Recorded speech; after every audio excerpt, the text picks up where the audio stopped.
అందుకు దేవుడు నీ వారితో వెళ్ళకూడదు,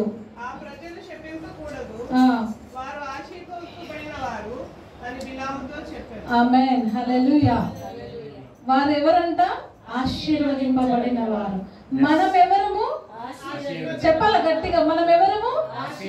ఆశీర్వదింపబడిన వారము. మనల్ని శపించాలన్నా, మనల్ని దూషించాలన్నా, మనల్ని అవమానపరచాలన్నా దేవుడు ఒప్పుకుంటాడా? చెప్పాలి గట్టిగా, ఒప్పుకుంటాడా? ఒప్పుకోడు. ఎందుకు అని అంటే మనము ఆశీర్వదింపబడిన వారు. ఇది చూడగానే నాకు ఈ వచనం చదివినప్పుడు చాలా సంతోషమైంది. అంటే ఎవరైనా మనల్ని శపించాలి, మనల్ని దూషించి అవమానపరచాలి అని అంటే దేవుడు ఒప్పుకోడు కదా. నిజంగా ఎంత గొప్ప దేవుని భద్రతలో మనం ఉన్నాము కదా. అందుకు బట్టి దేవుని మనము స్తుతించాలి. ఇక్కడ మరి బిలాము శపిద్దామని అనుకున్నాడు, కానీ దేవుడు ఒప్పుకోలేదు కదా.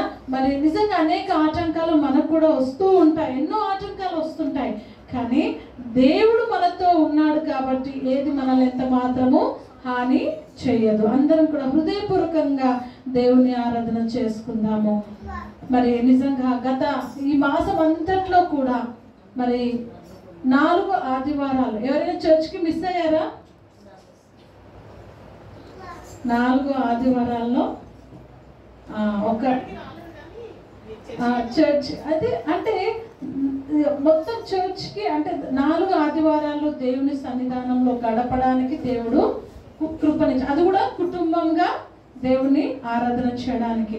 నిజంగా ఇప్పుడు ఒకవేళ మిస్ కండి అంటే కూడా మిస్ కారు నాకు తెలుసు. ఎందుకనంటే సమాజంగా కూడుకొని దేవుని స్తుతించుట అది ఎంతో ఆశీర్వాదకరం.